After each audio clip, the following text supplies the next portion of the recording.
Where did your characters learn their skill sets? Do you want to learn natural ways for your characters to interact with other characters? Do you need inspiration to show the tight bonds of a family? What do axes and seeds have to do with this? Find out in this episode. Welcome to Writing Rule with Allie, the Fiction Writer's weekly inspiration station for rule life and lifestyles, from historical to post-apocalyptic, helping you bring your rule stories to life. I'm Allie, and this is episode number 71, 10 Generationally Passed Skills, Part 1.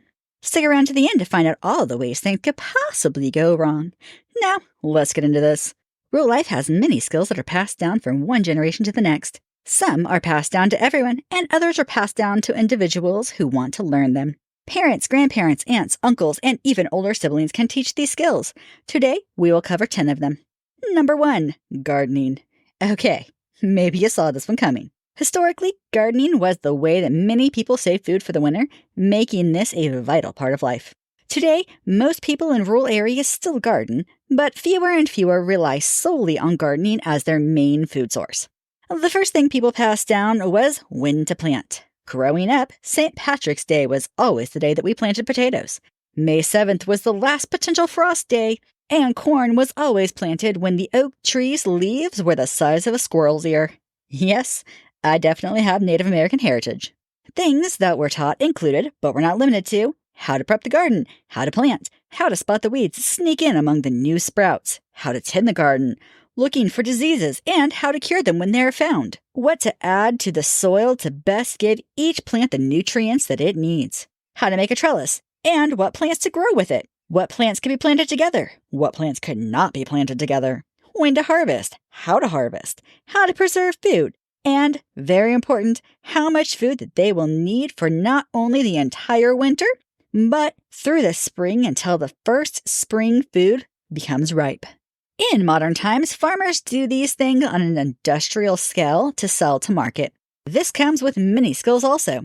The timing of the planting, harvesting, using and maintaining the machinery, upkeep of buildings, and storages such as silos and sheds for the tractor and other equipment.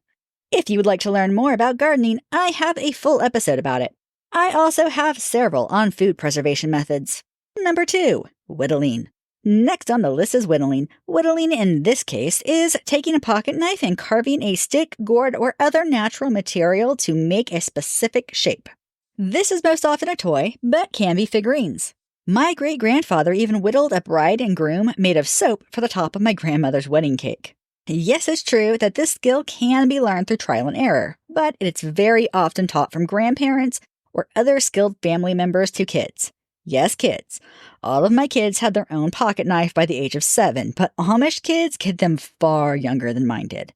Many of the things people enjoy making are trains, balls inside cages, toy animals, toy soldiers, toy people, toy wagons, and so much more. Many people have certain ways that they enjoy carving things, and they have their own specialties. Some people feather the wood, and others carve out pieces. For larger creations, a person might even get out a chisel to work on details that a knife would have a hard time carving out.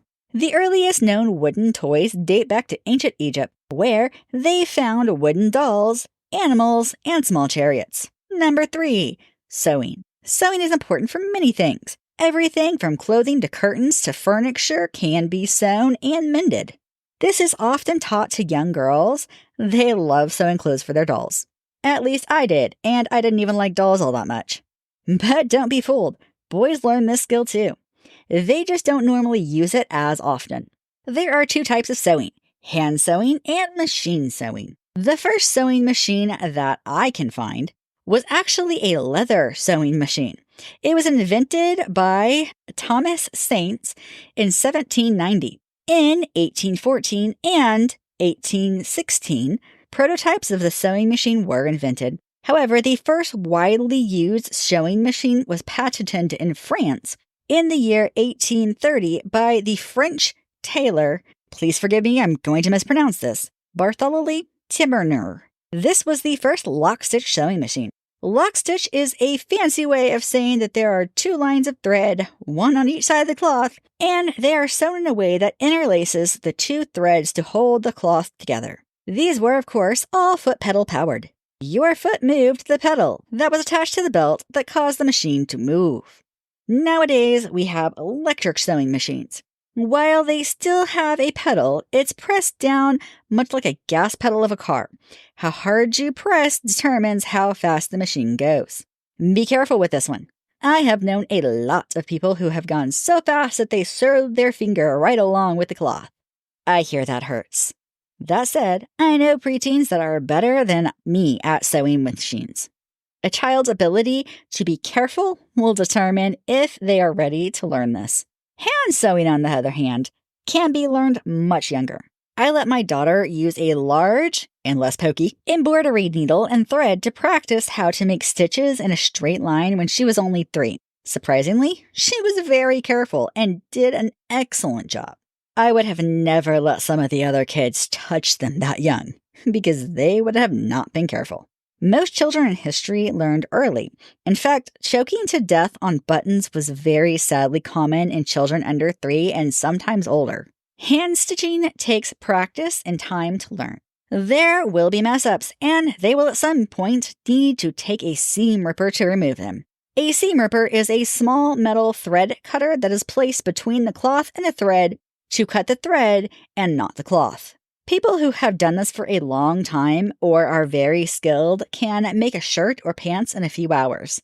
The rest of us might take all day or a few days. Number 4, animal husbandry, aka raising livestock. Livestock are an essential part of rural life. Learning to care for them properly is not something learned overnight. There are feed needs all year round. Most people let their animals eat the grass in the summer. However, this isn't always an option in winter. Historical stories and post-apocalyptic stories will need to save feed during the summer months for winter. In more modern stories, feed can be bought at the local feed mill. Think of it like PetSmart, but for livestock, and you buy things in bulk. The feed store also carries fencing, cages, things to make cages, medicine, and things of that nature. Your characters will need to take care of sick animals and set up their own fences. Keep in mind that fences can and also are designed to keep them out of things that could hurt them. You don't want your cows falling down the well, and your characters will want to keep the garden safe from the livestock. Number 5, washing laundry by hand. This is one that is passed down to everyone. Historically, it did tend to fall to the women, but men also learned how. In fact, my father is the one who taught me how to do it. However, some cultures have men taking the main laundry role. In ancient Rome, they believed the laundry was too physical for women, and men did it. I have a whole episode on washing laundry by hand if you'd like to learn more about the process. Number 6, trapping. Trapping has been a big part of life for almost every people group in the whole world until the Industrial Revolution. But many people still do it today. In fact, many people around the world still do this as a way of life. Trapping is usually done to catch small game, but can be used for larger game. Trapping helps to provide the needed meat for the winter. It is also a source of leather. Leather can be used to make clothing, gloves, shoes, teepees, saddles, pouches, belts, and so much more. Number 7, candle making. Candles are a great alternative light source. These can be used at night and in the winter when the days get shorter. They can be made of many different ingredients. What ingredients they use will likely depend on the era and region they live. Modern candles are usually made of paraffin wax, while historical candles were made with beeswax. However, they were also made with other things such as whale blubber. The wicks today are commonly cotton. Historically, they could be made of wood, cottontail fluff, and more. Number 8, well drilling or digging. Wells have been and are still an important part of obtaining clean, safe drinking water. Most small towns that are not near a river or other large body of water will also use wells. In modern times, these are drilled with special drilling machines, but before wells were drilled, they were hand dug. This is a learned skill. Where to dig, how deep, where not to dig a well, and maybe most importantly, how to stay safe while digging a well were all important skills.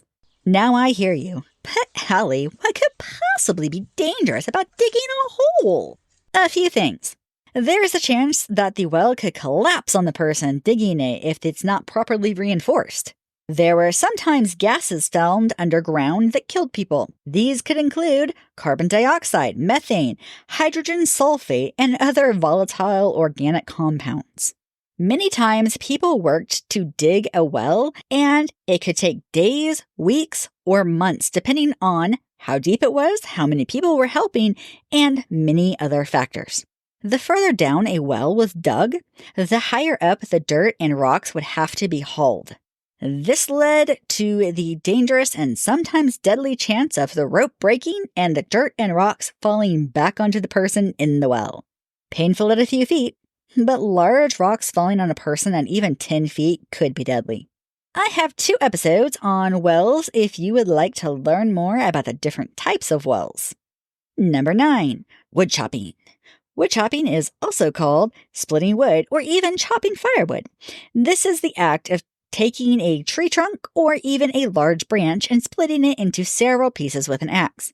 This is a skill to learn because if your character does it wrong, they will be expelling more energy than they need to. They also need to learn the safest way to chop the wood. They don't want to swing the axe into their foot or their leg. There are also physical aspects to this one. It is much like an exercise, engaging almost the full body. Your character will only be able to do this for a time until they build up to being able to do it for longer periods of time. After years, they will be able to do it quickly and make it look easy. That one still isn't me.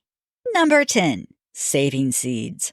Saving seeds is last on today's list. Saving seeds from the garden to plant in next year's garden is important. If there are no seeds, any annual plants will not grow back. Annual means that it grows for one season and then dies. Now, if you're wondering why this made the list, it's simple. Most people do not know how to save seeds. Some need to be frozen, and others need time to rot to remove the outer film. Do you know which ones? Beans will be dehydrated for next year. Chives, garlic, elderberries, ginseng, hawthorn, hops, mulberry, thyme, wild yams, and witch hazel are only a few of the seeds that germinate best after being frozen for a period of time. Tomato seeds will need the outer layer broken off. The best old-fashioned way that I know is to let them rot in the tomato. And once it is extremely mushy and smells bad, to remove the seeds and rinse off the outer layer. Most importantly, don't smell your hands for a few days. Fun fact. In 2021, the EPA estimated that 23 million American households still relied on private wells for drinking water. I was definitely included in that one. Now for everyone's favorite part, what could possibly go wrong? Before we get into the best part, if you enjoyed today's podcast, I hope you'll take a minute to follow, rate, and review on your favorite podcasting platform. And if you're listening on YouTube, subscribe and hit that like button. Drop me a comment. I love to hear from you and answer questions. Don't forget to share with a friend. As always, you can find this episode's show notes and helpful links to learn more on my website, AllieHart.com. And now, for everyone's favorite part. Likely to go wrong. Your character catches a squirrel by a tail in a trap. When they come to check their trap, they find the squirrel has chewed their own tail off to escape. Also likely to go wrong. Your character makes a trellis for the cucumbers to grow on. However, they make it out of flimsy materials. As the cucumbers grow, the weight pulls on the trellis until it breaks. Also likely to go wrong. Your character is whittling and the knife slips, cutting their finger. Possible to go wrong. Your character is digging a well and sends up some dirt and rocks in a bucket to get out of the well. The bucket is so heavy that the rope pulling it breaks 10 feet above their head. If it lands on their body, they will have broken bones. If it lands on their head, this could be deadly. Possible to go wrong. Your character plants their garden too early. As the new sproutlings are popping up, cold snap comes and freezes the plants. This kills the plants. Also possible to go wrong. Your character is sewing on a sewing machine and accidentally sews their finger too. Also possible to go wrong. Your character spends a long time whittling a toy for their child. However, the very day they give it to the child steps on it and breaks it. Unlikely to go wrong. Your character is chopping wood. They miss and chop off their big toe. Also unlikely to go wrong. Your character catches a squirrel by their foot in a trap. When they come to collect it, the squirrel attacks them. Improbable, but still technically in the realm of possibilities.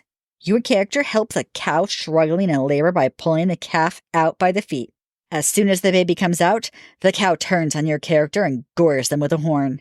This could be deadly. Also improbable, but still technically in the realm of possibilities. Your character tries to save seeds from a rotting tomato.